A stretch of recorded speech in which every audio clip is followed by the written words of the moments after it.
What the heck is going on, everybody? It's your guy, Snow Mike, back at it again with another Kind of Funny Games afternoon stream for a lovely Wednesday, October 15th, 2025. And oh boy, do I have a special one for you. We're returning to one of my favorites of 2025, Baby Steps, but with a very special guest. I am sitting here with one of the creators, Bennett Foddy, to come and race me to the top. Well, also, I'll pepper in some interview questions. But Bennett, how are you today?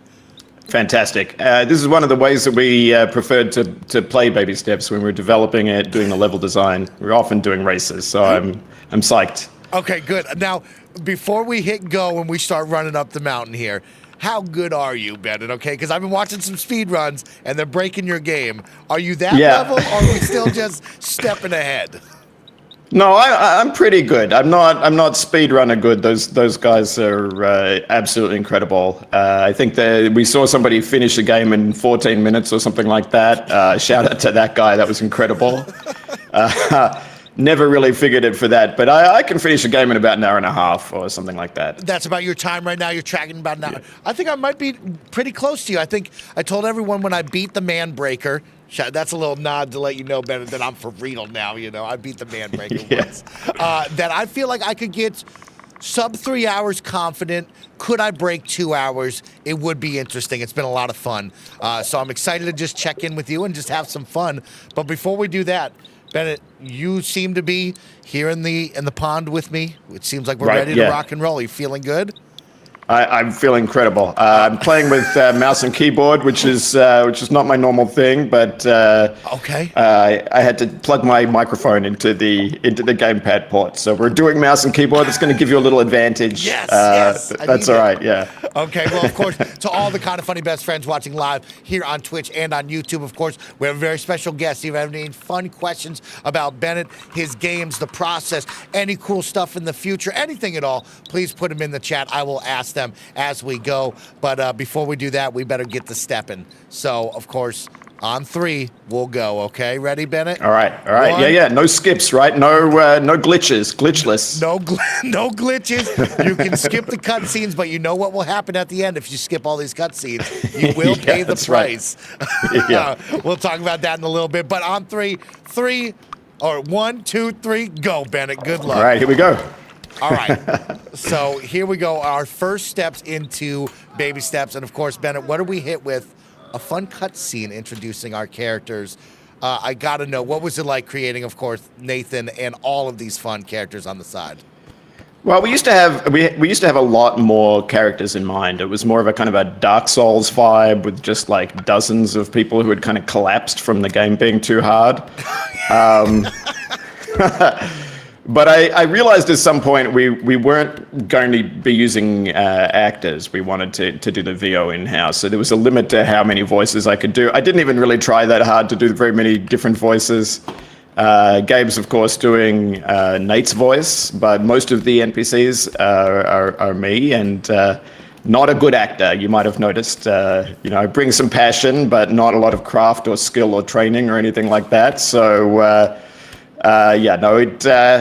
we wound up kind of distilling down all of the qualities of the different NPCs into just like a small handful of characters. So, yeah, Jim is representative of every video game tutorial you've ever played and every gym teacher you've ever had. That's the kind of, he just wants to help, but in a way that kind of like takes you down a peg, you know? I like Jim a lot. He gives some Coach Frank vibes. It's like, this is my guy right here and I should believe in him. A little different tone, of course, but I think you nailed him there, Ben. I think you nailed that one. Thank you. Yeah, thanks. That's funny. I didn't know you did the voices when you say in-house. I didn't think of that until you're saying it live right now. Of course, I can hear it in you now, but that is fun that you guys did that. What was the thought process behind not bringing in a bunch of different actors and just doing it yourself? Totally. Well, I mean, I think what we found was that we wanted like a flavor of kind of aliveness, you know, aliveness to everything. That was kind of an energy that we wanted, just for it to kind of be kind of funny, to sort of feel to feel some kind of energy. And that was coming out most strongly when we were improvising at the mic. And we wound up with like a really kind of iterative process. We would just like hop into the booth, spend like a minute or two, just not really with a clear idea of what the scene should be like, and then if we didn't like it, we would just do it over, right? So sometimes we would like animate it. I would hop in the motion capture suit and we would get the whole thing and sort of not like it very much at the end. And it was really, really easy for us to kind of just be like, well, this isn't working. It's not funny. Let's just do it again. And that's something you can't do if you have like actual actors who can act, if you have a script. You can't do that because they have to be booked and, they have to be given the script ahead of time. And so, it's just really, we wanted to trade good acting and different voices. We trade that off for just that feeling of it being a little bit alive. Okay, wow, you talk about improvising. There's a lot of heart in this story, and there's some moments that really, I think hit the player. And if you're vibing with Nathan and his journey, maybe hits you pretty hard. What was that like improvising that? Because there's some good moments in this when you guys bring that up. Thank you. We took a lot of time to get the core story down because we don't want it just to be like a goof on this, like a dunk on this character who's. He's not best prepared for the situation. He's not, he's not like a Nathan Drake character who can do everything, with his eyes closed. He's very unprepared, but we wanted you to sympathize with him as well. Like, he's this guy, he's kind of like too proud to accept help, to equipment, tutorial, maps, that kind of thing. He's kind of lying all the time. He's too embarrassed to kind of admit his insufficiencies, and so out the gate people kind of hate him, but then we wanted it to kind of turn around and for people to get a little bit more sympathetic to him, a little bit more understanding over time. So some of these cutscenes we ended up having to do like, I don't know, 5, 6, 10 times just to be able to get that note correct. And then, like, on the other hand, there's all these cutscenes in this game that are really stupid, really dumb jokes that we got in one go because we didn't need to really shoot for that. We could just be goofy, and so sometimes it was easy, and sometimes it was really, really not. That's good. Well, I really connected right off the bat on one of the first cutscenes when we have, are you still watching One Piece, episode 300 plus? That really clicked for me in the mom's basement there. I felt that one. Sure. Yeah, we've all been there. We talk about improvising and doing the cutscenes. We might as well just jump right to it. Of course, it has been now found that there's a 28-minute long unskippable cutscene at the very end. If people have skipped all of your fun cutscenes beforehand, which no one should do. You should get a hold of the story. But what was it like? You talk about improvising. There is some fun conversations in that cutscene. What was that like, just to let it go? So yeah, that was originally a 45-minute cutscene. We cut it down to save a little bit of disk space. But look, we did, there's about 109 cutscenes in the game. We did the lion's share of them in one 6-week stint, and it was like, we were just rolling. It wasn't like we were crunching or something like that, but we were rolling, just doing a lot of them really fast. And we were just, by the end of it, when we had the idea for the secret cutscene, we were just dead, just didn't really have a lot in the tank. And so I think that comes out a little bit in that scene. It's a feeling of being exhausted. But to me, that's just a really funny joke that somebody who has skipped all of our cutscenes, we give them one that's really quite hard to skip. You can skip that one too. I don't know if that's really been reported. You can skip that too, but it's not so easy. We make it a little bit difficult for people. That's fun. That's fun. Yeah, there's a fun little mini game QTE situation going on when you try to skip the cutscenes that I did appreciate when I finally started to try to let the speed run set in, for sure. When you're making a game that is like a 3D open world game, it's like very technical and it's sort of very hard to polish it, and there's just so much to do. And at some point I had this idea when we were working on all of these cutscenes, that when I'm playing, most kind of contemporary AAA games, they've settled on this thing where there's like, when you try to skip a cutscene, it doesn't skip right away. You have to hold a button down, this little gauge that fills up. And I just felt like, it would be so nice to design a game for that little gauge, because it just like, there's nothing, there's no art for it, right? There's no kind of complicated design. There's not too many places for there to be a bug.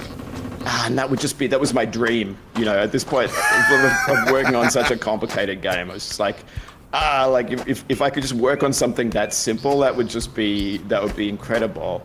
And we wound up making like 25 little games that you can play on the skip game dialogue on that little UI. I don't know. I just had the best time working on that stuff. It was really, really I think for Gabe as well, who was implementing some of them. It's just really that was some of the best times that we had making this game. This is really too complicated of a game for a small team of like, you know, a handful of people to do. It's, you know, really too complicated. And I started to really fantasize about doing something as simple as those little games. So that's where it's coming from. It's really like it was the developer fantasy. That's fun. That's awesome. Yeah, I do want to ask you about the team, right? Because it's been very fun of like, for me as someone who did Getting Over It, I thought it was a lot of fun, but I hear the name Foddy, right? Foddy like games. And I said, oh, wow, look, we have our own genre going on here. And then, of course, now I get introduced to you, which is wild. But is it just you? There's other names on the box now, right? Yeah, so how big is this team? That's right. So the core team is 3 people. It's myself, Gabe Casillo, who was the lead designer on Ape Out, and Maxi Bock, who used to work at Harmonix on games like Dance Central, Fantasia, those sorts of games, Rock Band. Okay, very different games than this. Right. Well, yes and no. I mean, I think, you know, Maxi's experience it was in AAA, and this game is not a AAA game, but it is like, you know, borrowing some of the ideas and the tropes, and it's kind of making fun of AAA in a certain way. But yeah, I mean, I think the prototype for this game actually was Gabe's idea.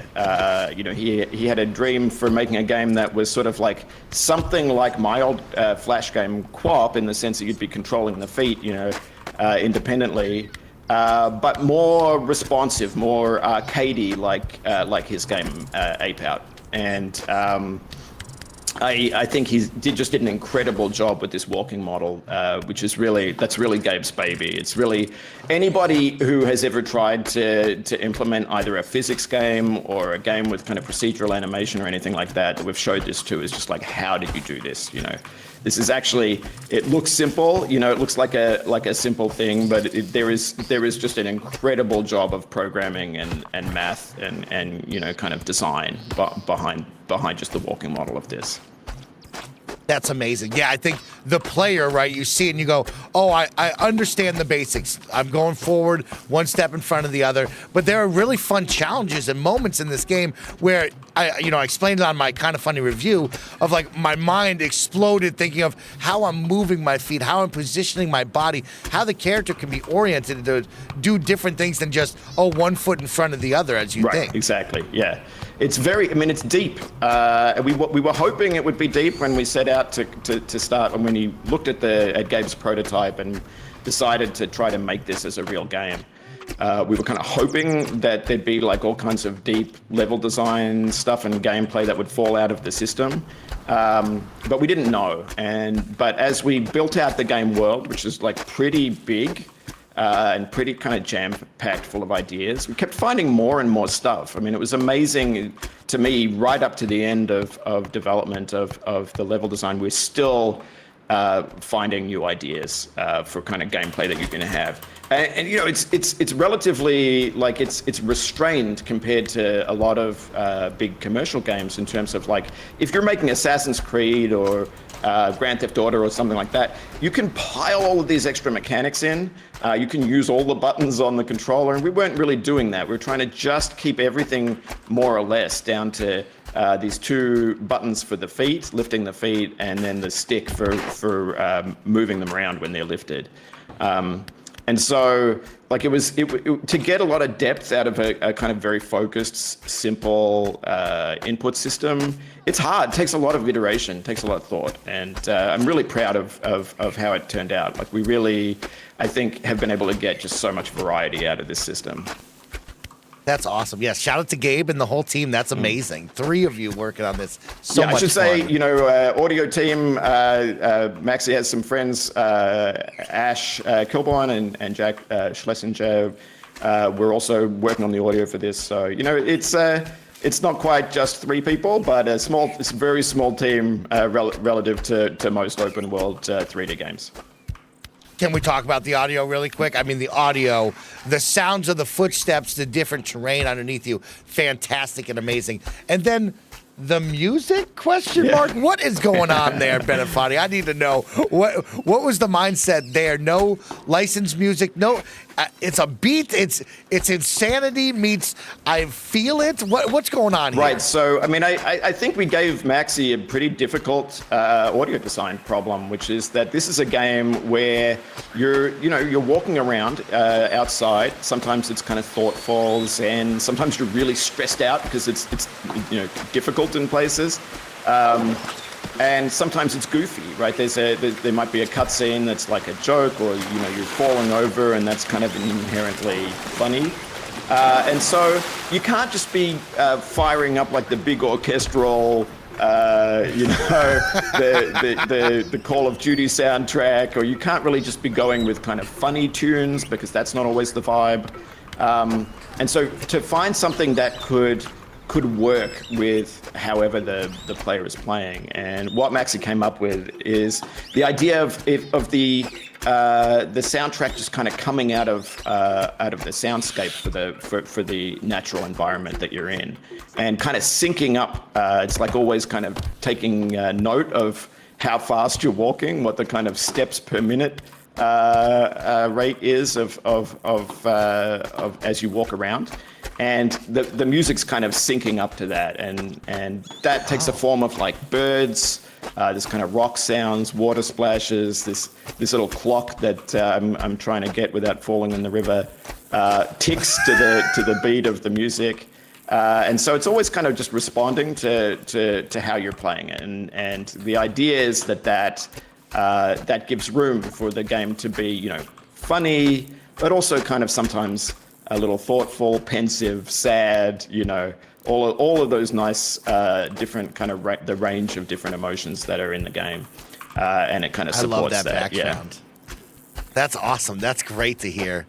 Let's talk some more. I got a great one, of course. People are bringing up, you brought up QWOP, and the memories flow in from everyone. They talk about high school, middle school, getting onto the computer and playing that. Can you take me back to when you created that? What was the thought process there? Yeah. Did you know people were going to fall in love or hate it and love it at the same time? What were you doing back then to create that? Right. So, I mean, I guess what I had in mind was something that was more like this, right? I had...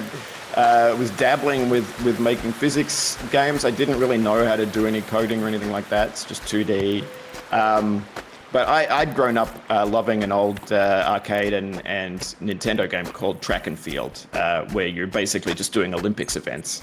And I thought maybe I could do that with a physics engine, would help me out. And so I set it up kind of hoping that it would be like a kind of a serious system that you could kind of run around in a realistic way. But right out the gate, it was just funny. It was kind of the slapstick of falling over was just hilarious to me, and showing it to friends, they thought it was hilarious as well, and put it out 2008. And people played it. I think there was a little bit of press around it. It was people thought it was funny. I know the Idle Thumbs guys really loved it, but it didn't really kind of go super viral until about 2010. I think around Christmas 2010. Critical, Moist Critical, I guess it goes by on YouTube. Yes. Did a video, and I think it was early days of YouTube Let's Plays, right? This really hadn't kind of been a thing culturally yet. But he did a video that really just somehow resonated and just drove like tens of millions of people to play the game. So, wow. Yeah, I mean, okay. games are weird this way, right? Sometimes they're just waiting for their moment, where it kind of makes sense. And YouTube, that emerging culture of Let's Plays needed a certain kind of experience to match it. Shout out to Critical, and also to I guess Ray William Johnson with Equals 3 at the time on YouTube was really had a huge impact as well. Just basically kind of covering it. Like, what's this weird game? I found this weird thing on the internet. Look at this. This is crazy. And yeah, no, that. But it was kind of by accident, is what I'm trying to say. It wasn't like a grand plan that I had. I think QWOP is really interesting as a game designer, but not on purpose. In ways that I've been kind of exploring subsequently in my work.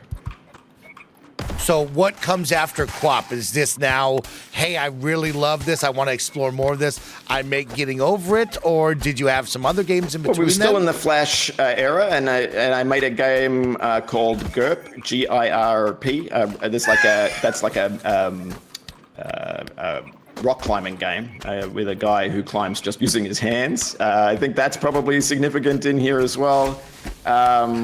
I did a few more of them over the years, and then I worked with some friends on a set of local multiplayer games called Sports Friends back in the kind of heyday of that. Making games for parties and stuff was really where I was at for a little while, and then Getting Over It, I guess, was Humble Bundle commissioned me to do a little thing. I thought, well, since they're paying me up front, I can make something nobody will like. That was the thought process. So I made that, and again, just was kind of the right time for people who were starting to do stuff on Twitch and in a particular way. They were looking for a particular kind of experience that could provoke certain emotions. Okay. Yes. Yeah, Yes. so. But yeah, I mean, that was a bit more of a deliberate thing. I had some ideas that I was exploring in Getting Over It.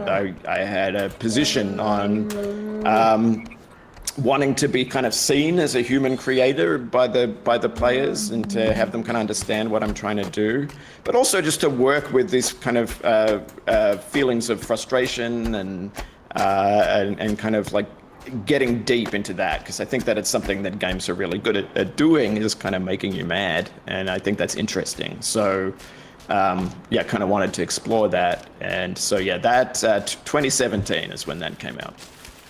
Okay, yeah, that is an interesting one. I brought up during the review, I found a GDC panel that you and another put on, talking about putting your name on your game or in front of the game and being a little more seen by your audience, so they understand you, they kind of know you or get to know you, and then see what you make in the future. I found that really fascinating, of doing that, having that panel, talking about it, and looking a little bit deeper into you, and now experiencing baby steps. You have a background in drug and alcoholism, right? And talking about back in the day, I used to be a philosopher. At Princeton, it was my first job, and then at Oxford University in England.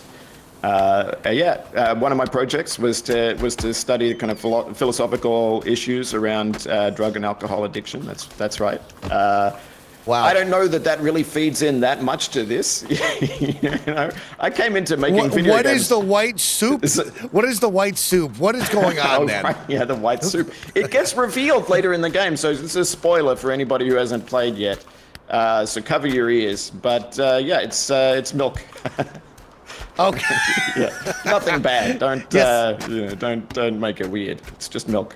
I found it fascinating reading up about you and that background. And then, yes, having Nathan always going for the cauldron, always wanting this white substance, and then, of course, waking up into insane, crazy situations on our screen. I needed to know what was going behind that, the thought process there. Well, he's encountering a society that's uninhibited, right? Like, I think that's really what's going on, is he's meeting people who don't have the same hang-ups that he has, and are not holding themselves back in a way, in the same way that he is. They're free, and they know what they like, and they're going for it, and that's kind of opposite how he's been living in a way. So it's confronting, I think, to Nathan, just to be in a situation where there's no shame.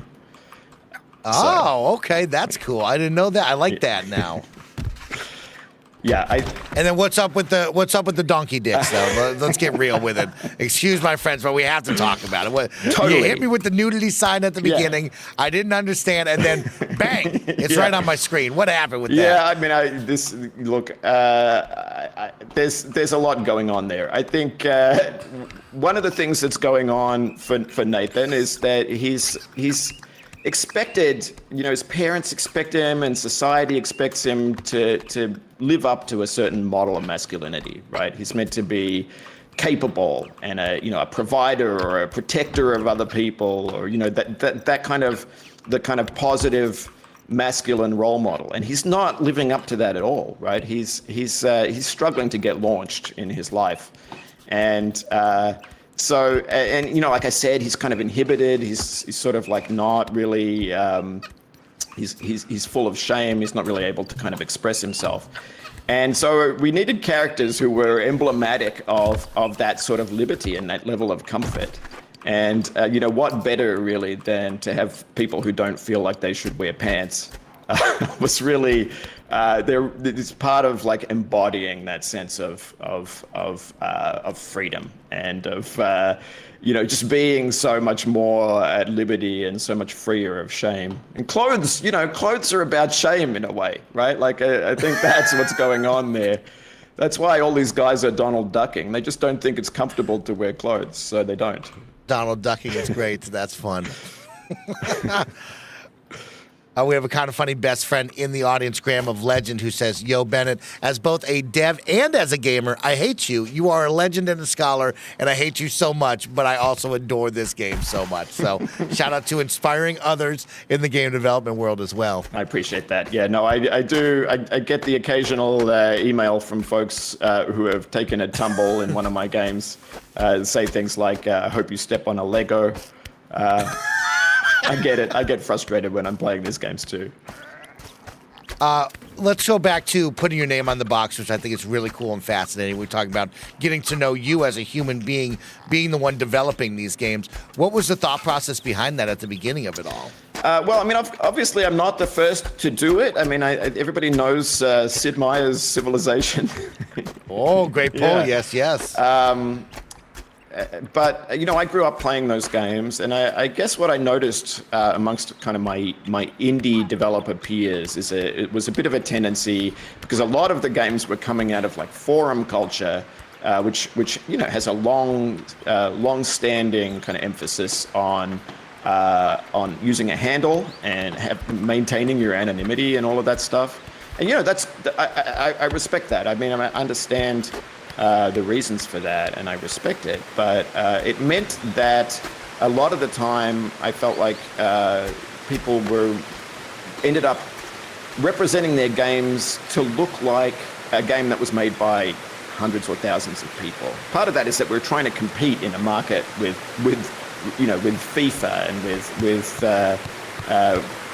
with Red Dead Redemption 2, which are games that are made by like not just villages, but like whole cities worth of people. And I think there's a sense that the players won't see value in our games unless they think that there are a lot of people working on it. So it's normal amongst indie developers to maybe take their forum handle and turn it into a corporate brand. And that's fine. I mean, I kind of get it. It's like if it works, it works. Got to sell your games. But then I started to feel like the players of my games were reacting as though 100 people had made it, as though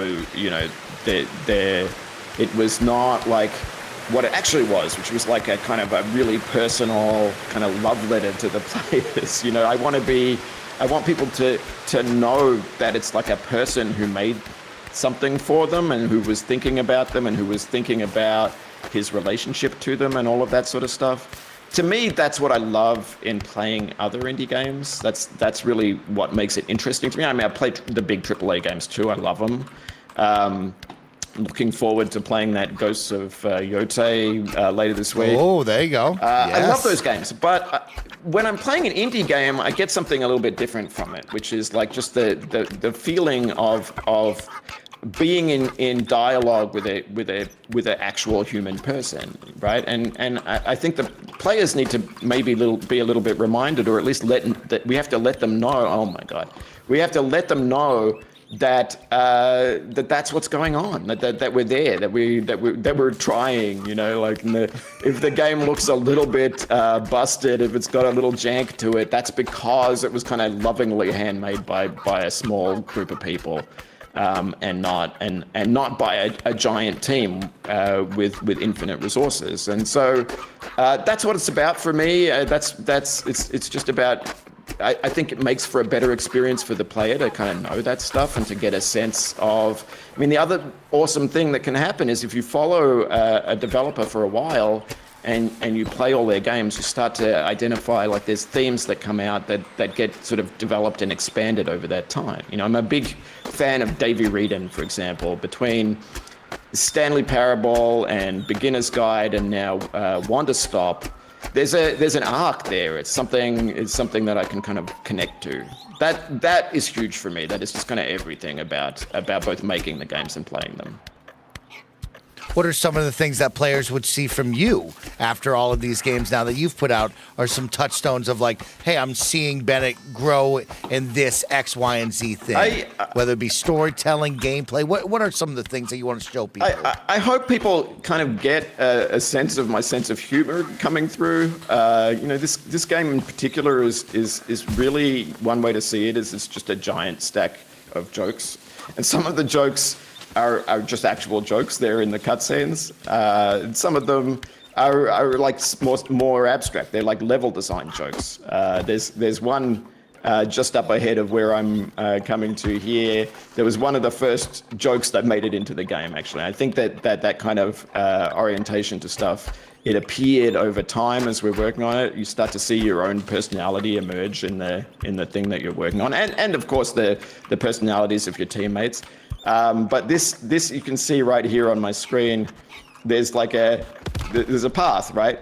You can just go this way, or you can risk a bunch of progress by walking on these little kind of rungs. And there's no reason to do it, but it's like a dare, right? So I started to feel like that was like the joke that I loved and wanted to do again and again. Of course, culminates in something called the Manbreaker later in the game, which is the kind of the culmination of that joke. So I hope people are getting that. I hope people are just given room to sort of think about some of the things that this game has to say about growing up, about self-acceptance, and all of that good stuff, about toxic gameplay, about pride and accepting help. There's a lot of themes in this game. You know, we worked on it for almost 6 years, and there's a lot of layers to it. And I don't want to spoil everything. I don't want to tell people how to read it, but I just want them to know. Like, I guess it supports thinking about this game. There's a lot of thought went into it. I like that a lot. Yeah, I definitely reflected on myself through this game this year. So it meant a lot to me, Bennett, for sure, about definitely growing and not being afraid to ask for help in certain situations in life. I think it's a big moment here for me and Nathan, which is a big one to see. I like that a lot. Yeah, no, I'm a tutorial skipper myself, you know. I'm just always like, I don't care, I'll figure it out. Just let me get to the gameplay, and I'm skipping it all the time. Yeah, so I definitely identify a little bit with Nathan as well. Okay, well, let's look at the gameplay right now, Chad. Of course, you can see Bennett whooping my butt here on this map. Bennett, can we talk about, I guess, the mountain, the peak, the journey? It is this giant 3D mountain that you can go up any which way. What was that like developing this and having so many different paths? We'll talk about the challenges later, like the Manbreaker, but what was that like making just, I guess, a mountain and saying, good luck, figure it out? I mean, there's two things going on there, I think, above everything else. The first is we wanted this game to have challenge for the people who want it, for the kind of like the people who have the same sickness that I have. We wanted that to be in there, but even for people who are doing that stuff, we didn't want them to have to kind of repeat a section over and over again, as you do have to. And one of the things that makes getting over it so punishing is that you have to repeat everything. It's just basically a single line. And we wanted people to be able to, if they get a sense of frustration, or if they have a fall, there's always somewhere different for them to go, right? So that was the first thing. The second thing that happened was that we first of all, when we didn't have much level, right away though, we started to notice that players would be walking along like a marked path, and they'd look and there'd be something off in the distance, which sometimes level designers call a weenie, like an attractive object off in the distance. And okay, then, shining glowing right, thing. Right, yeah, totally. Yeah. And they would want to explore and go and see it, but they would be worried that they wouldn't be able to get back to where they were, right? To me, good video games are made out of that type of tension, that sort of sense of like, it's like FOMO, or, you know, I think when you can get somebody right on the boundary of wanting to do something and not wanting to do it, it's that those moments are incredible to me, and we really wanted to bring that out. So, but it meant the game needed to have like this kind of like broad. I mean, this stuff where you look and you see something in the distance and you can go there. That's always the kind of that's the engine of what makes these open world games work, right? There's something kind of just magical about that. It's like a magic trick. But in this case, because you know you have to walk out there and then walk back, and you have to do every single step, you've got a bit more on the line when you decide to go there. You're not going to be able to fast travel back. And to me, you get a little bit more of kind of meaningful decisions out of that. You know, I love when I'm playing an open world game in the vein of like Zelda or Far Cry or Assassin's Creed, which I love. It is just a little bit different knowing that wherever I go, I can fast travel back to where I started, right? So it has a way of kind of collapsing the space and making it, although more convenient, makes everything feel a little bit smaller. And for me, when I'm playing Baby Steps, because I have to kind of schlep everywhere and back, it makes it feel bigger. And there's something kind of like nice to me about that flavor, is just the sense of kind of bigness. And also, I've done a difficult climb, and I'm kind of looking down over a cliff like this. It's a sense of like, look how much I achieved, right?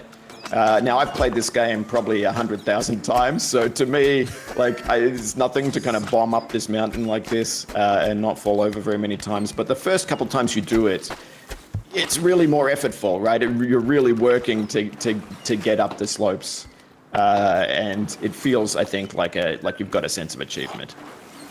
Oh, man, every moment that I achieve something in this game, I feel so good about myself. And even now where I've beaten it twice, I still feel great achieving my goal and going somewhere. And yeah, I love the challenges, right? At the beginning, you're met with, there's these cool circus tents over there and a Ferris wheel. Should I walk over there? Should I stay on the path? And you have me, the player, getting pulled left and right of, should I go there? I don't want to go there. I want to stay on the path, but I want to find these fun little moments. And my first one was that tree to climb up and grab a piece of fruit. I said, you know what? I feel safe here. I'm not going to fall down the mountain. I will play in this and see if I can get the piece of fruit at the top. And I loved that. That was a really fun little moment there. Yeah, we love that, those moments where you're a little safe because there isn't a cliff nearby, because that's where the most diabolical level design can be.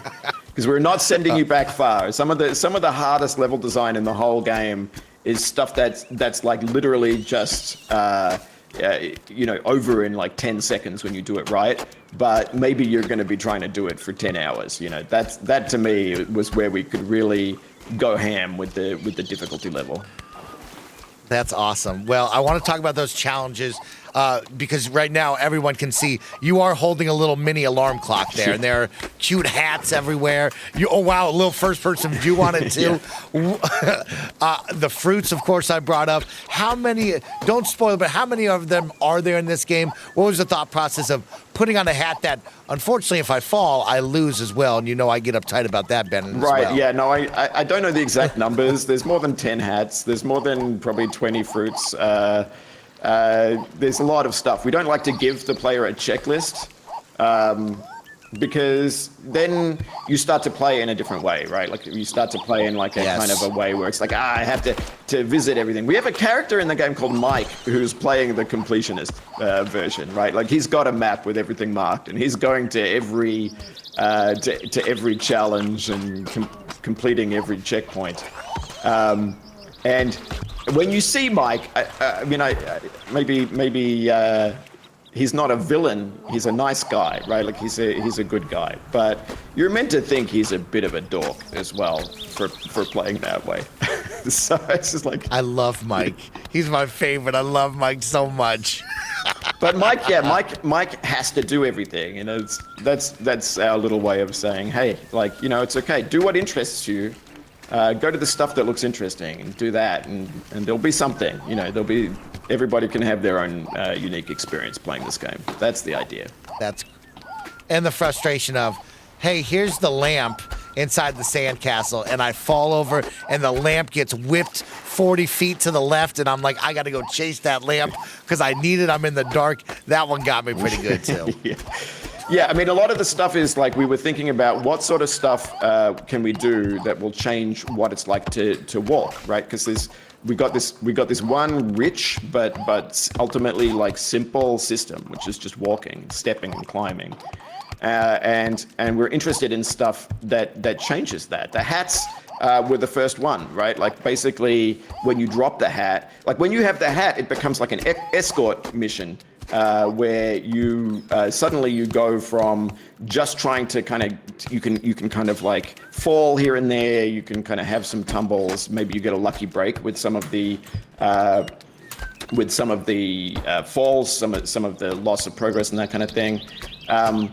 But when you fall, your hat might come off, and now so all of a sudden you're having to be like, my hat fell down. Like, do I go down and get it? Maybe it's fallen to a really precarious place.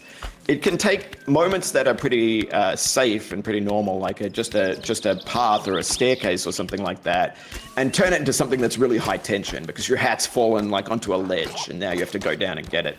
And so it's changing how that core gameplay works. And so we're always looking for things like that.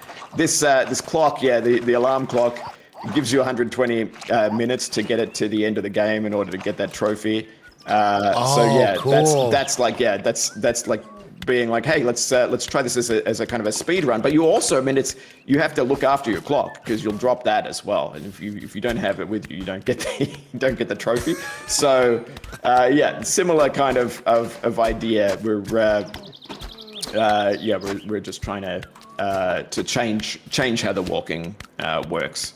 Cool. Sometimes we're going to be getting you to kind of like escort, sometimes try to go as fast as you can, sometimes try to step with fewer steps and complete the game in as few steps as possible. All of those things have pretty deep impact on what it's like to play.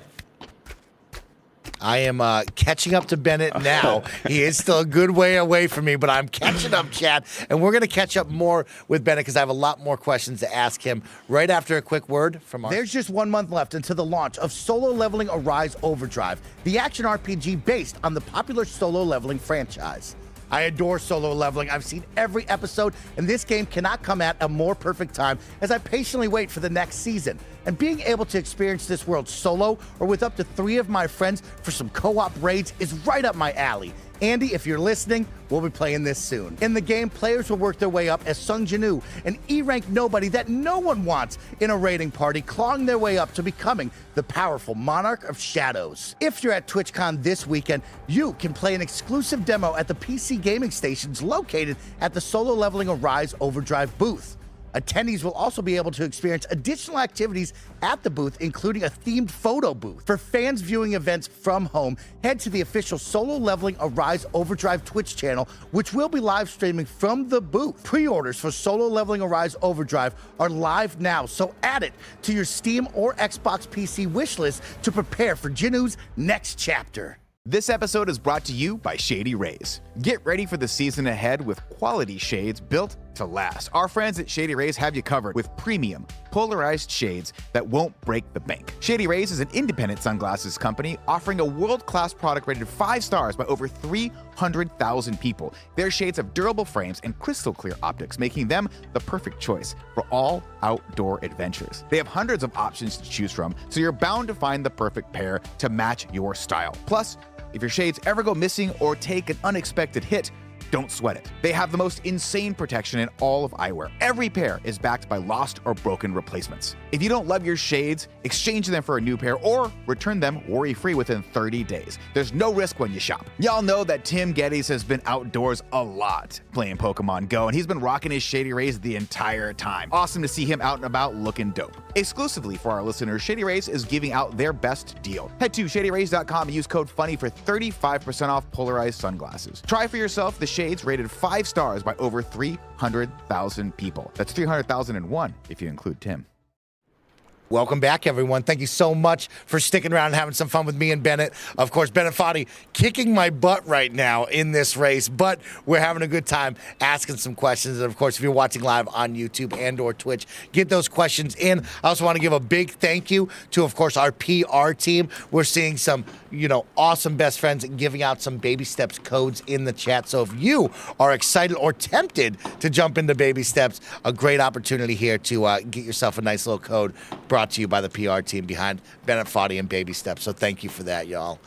Bennett, let's talk about it. We're in a very fun spot that means a lot to me. I call it the Sandcastle area, the desert area. Does it have a name? We call it the Bennett? desert. Yeah, that's right. Okay, the desert. Okay. This was my first true challenge. This is when I was reviewing the game. I had gotten there, and all of a sudden, I couldn't figure it out. I had to really take a deep breath and think about the different terrain I was getting after and how my steps were kind of affected in that terrain, which meant a lot to me of opening up my mind to different ways of attacking your incredible peak here. Yeah, this area actually is it introduces a sort of a new requirement, which is you up to this point, you can get through the game just being very, very careful and taking every step like this, just really one at a time.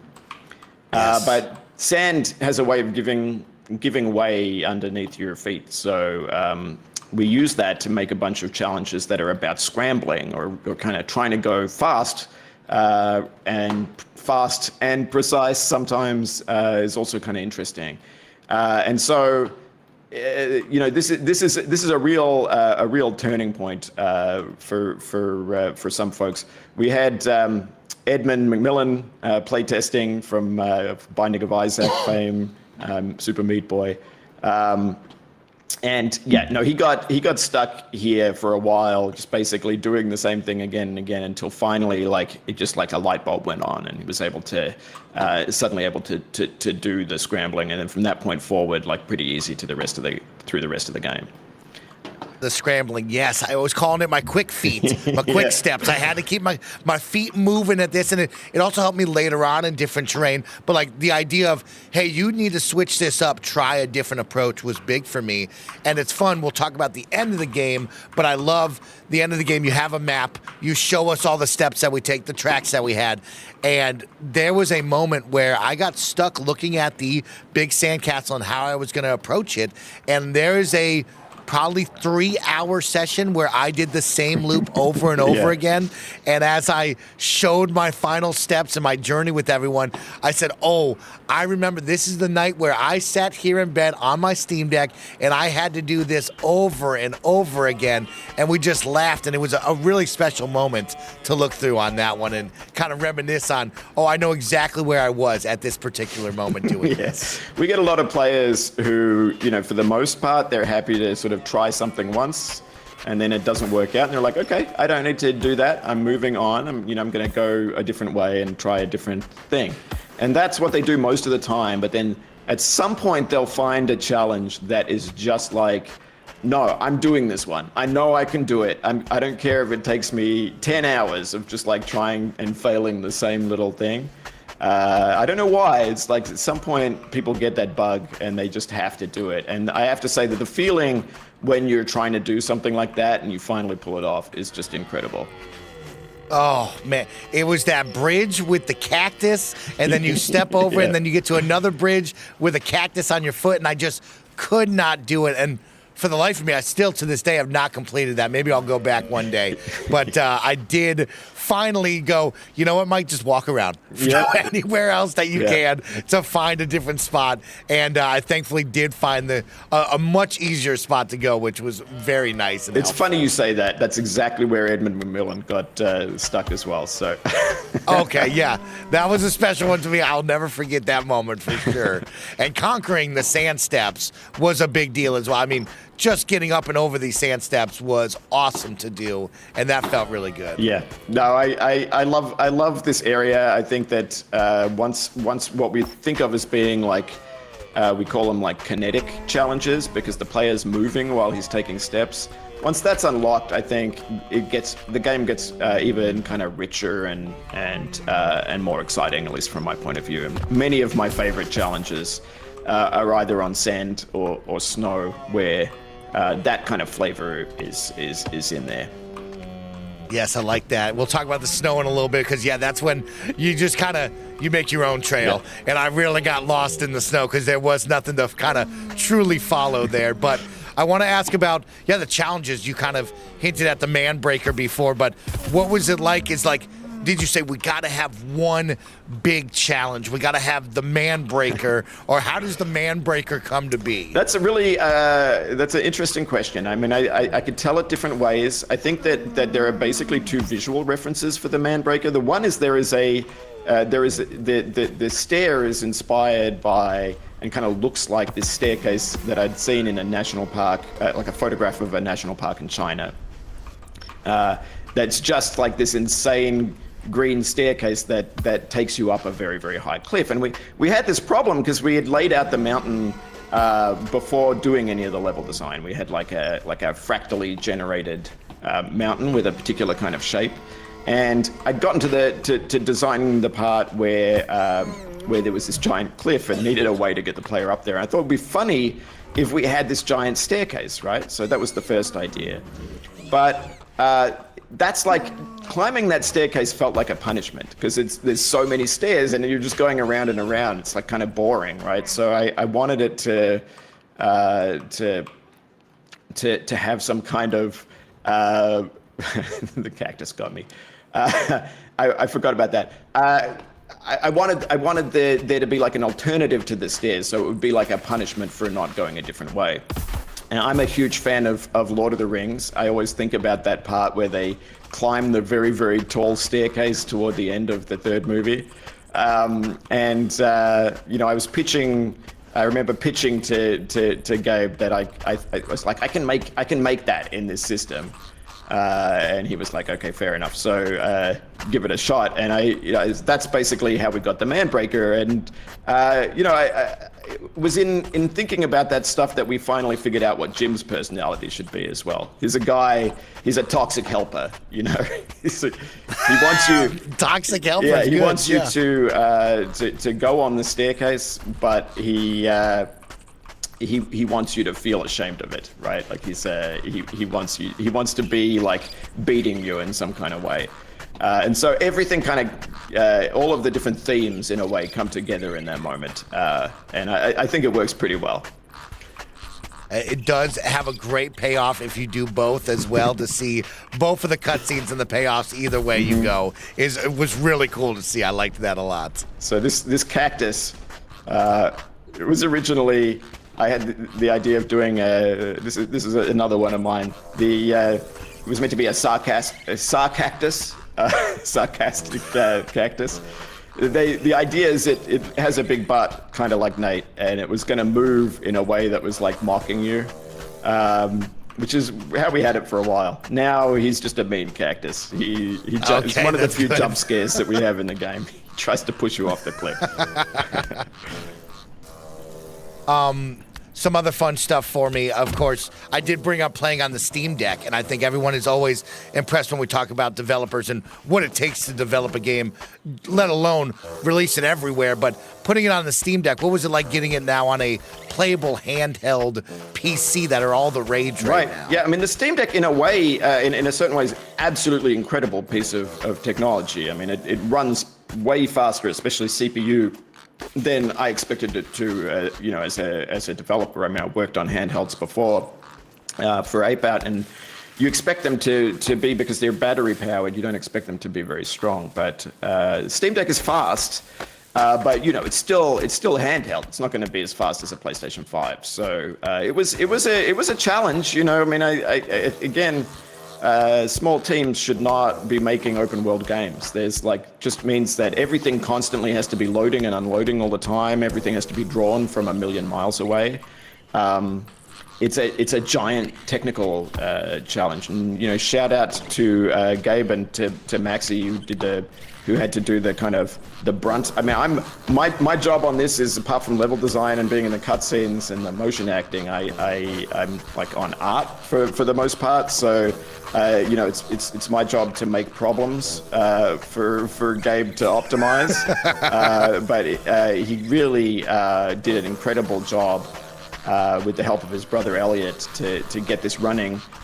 Smooth 60 and very, very buttery on PlayStation, and pretty close to Smooth 60 on the Steam Deck. To me, that's just an incredible accomplishment. I think, it's just really huge amazing. Accomplishment. Yeah, it runs great on the Steam Deck. I was surprised that I fell in love playing it. Like I said, I had a whole night of 4 hours of just attacking the same area, but having so much fun on the Steam Deck, it was great to be able to play it on the go. Yeah, no, I mean, it's great from that point of view, just to be able to play until you feel a little frustrated and put it aside. It's also fun. I mean, this kind of race that we're doing, I love playing the game this way. When we were iterating the level design, we were playing. We played a little bit of Mario Maker rules, where things couldn't go in until both of the level designers, me and Gabe, had cleared a challenge.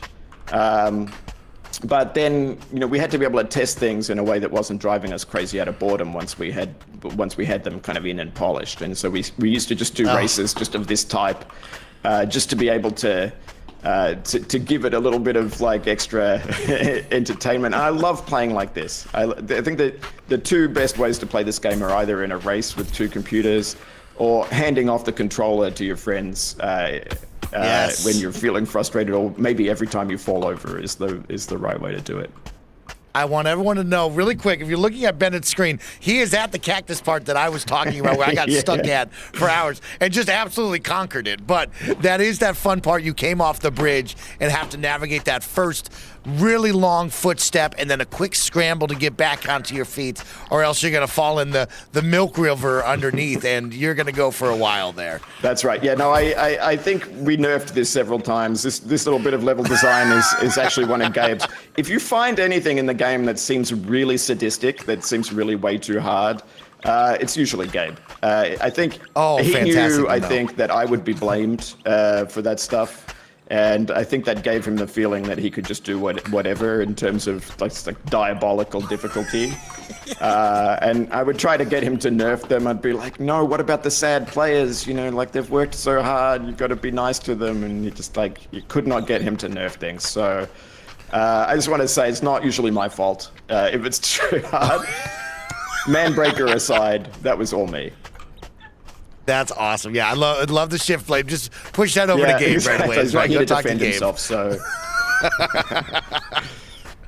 All right, well, I have 10 minutes left, a little less than 10 minutes left with Bennett Foddy. So if you have any questions in the chat, please get them in. But of course, Ben, I do want to ask, how are we feeling a couple weeks post-launch, right? Of course, I'm here telling you how much I loved it and it resonated with me. But how are you, one of the, small team developers here, feeling after launch? Look, I mean, to be honest, with small, working on a giant project like this with a tiny team, everybody puts so much in, you're always going to feel a certain level of being dead, and it's going to take me months to recover, and that's just how it is, right? That's what we expect. So I'm feeling a little bit of that. Definitely kind of dead. It's time to be kind of lying down on my back and staring at the wall. Of course, we're fixing bugs, but yeah, just generally dead. But I think the reception has been great. There was a lot of stuff I was worried people wouldn't get or wouldn't find, like some of the secrets, and people have been super passionate in play and also just like thoughtful in how they're kind of writing about the game, how they're talking about it. The streams that I've watched have been really switched on, kind of thinking about what's going on, what the game has to say, and that to me is really incredibly satisfying. It's incredibly heartening that you can take something like this, which is so weird in a way, and it's so it can be so stupid. The humor that we're showing really is really childish a lot of the time, but that people will still get that there is something a little bit deeper going on, and people are noticing that. And that was my biggest fear, is that we wouldn't have made that stuff clear enough. But people are smart, like players are smart, and they get it. So that I just really am pleased with the reception, I've got to say. I love that. Yeah, players are smart. Speed running, of course, is a big thing, especially with your games. People want to show off their routes, show off what they've achieved. You talk about players being smart. What have you thought about the 14-minute speed run? People cracking an hour is a big deal as well. The different routes, the fun. What do you think about that? I mean, of course, it's going to be Summer Game Fest or Summer Games done quick and beyond. What about that? I love that stuff. Of course, the 14-minute speed run is not glitchless. That's depending on a glitch. But that's cool. I mean, so what happened was that streamer, I guess M36E, was just right on it. Obviously, like really taking the game seriously right out the gate and doing just an amazing job. And found this. I don't know if he was the one who found it or if somebody else found it, but the speedrunners found there was this little hole in the bottom of a underwater. Like if you went underwater and swum down, and there was like a little hole that we had left by accident, and then you can get out of the map. And if you get out of the map, then you can kind of like fly around and kind of reappear somewhere else. If I had known about that before the game launched, I absolutely 100% would have fixed it. But once people start to get their speedrun records, you got to take a slightly different approach, right? Like now that becomes like a fact about the game that is part of people's speedrun records, and you've got to take quite seriously leaving that stuff in. Which is part of the culture. And we always listen to speedrunners. We just ask, hey, do you want us to fix this or leave it in? The consensus in this case was they wanted us to leave the skip in. So it's going to stay in. I want to see how fast people can do it without exploiting that particular glitch or without exploiting any glitches. I'm interested in that too. But it is beautiful to me to see that stuff. I really do. I just love seeing, I mean, I joke about this sometimes. It's like really, they're exploiting my mistakes a lot of the time, and that's kind of a complicated feeling. But speedrunners do it with when somebody's doing like a speedrun record, it's because they've played your game for probably like 1,000 hours, and that is flattering and it's appreciated enormously. So. Complicated feelings, but basically, like, I'm really, really glad people think that the game is interesting to speedrun. Because I mean, I agree. I really love trying to race in this game. I can't wait for AGDQ and SGDQ. They're going to be raising some money and having some fun doing it for a great cause with your game. It's going to be awesome. I do want you to know I did complete the Cactus Bridge. Nice. I did Congrats. achieve my Look goal. at that. Yeah. So I did it in front of Bennett Foddy. I attacked my demons and I got over my goals. So that's a big deal. Thank you. Two fun ones. Of course, I got one for me and then one for you. But for me, and of course I see it in the chat, they know me. I'm a big online multiplayer guy. I love sharing experiences with my friends. You brought up track and field, Olympics, and my mind raced to like, oh, could we have multiplayer baby steps? Would you one day make a weird co-op Olympics multiplayer game. You know, let's talk multiplayer in baby steps, or just in your thought process in general. Right. So, I mean, shout out to a unofficial mod by Monkey Liquor. You can play it multiplayer already. Okay, that's he cool. had that up and running within like a week of release, or even less, because he started working on the demo that we released for Next Fest. And we played that with the mod author, with Monkey Liquor, and it was an amazing time. It's like eight people. You can play it in different ways. Racing is not the only one. Like, one of the things we were doing is playing co-op, but then like whoever was in front would be on like a log bridge or something, would turn around and start kicking people off. You can kind of betray your friends. There's like all kinds of things you can do in this game once you're in multiplayer. I wish we had time and capability to make it kind of native multiplayer support, but that's like not really something that we have experience with. Plus, way in over our heads just getting the core game done. But I really love that sort of flavor of chilled out multiplayer. We were playing a ton of golf with your friends in the early days of making Baby Steps, which of course started under COVID when everybody was like stuck at home. And those games, which some people call friend slop now, you know, I love that. Okay. I love that flavor of game. Like, I think that to me, you know, I would love to make something like that. Maybe in the future we will. But yeah, games like Peak, Golf with Your Friends, Lethal Company, I love those games. I think that's like one of the most exciting things to come along in game culture for a while. I really dig hearing that. That's awesome. Well, Bennett, to wrap this up, of course, I do want to kick it to you. But before that, you know, Bennett Foddy, 2025, it's the end, but 2026 and beyond, what is next? I know it's always the age-old video game media question of, hey, you just gave me a great game.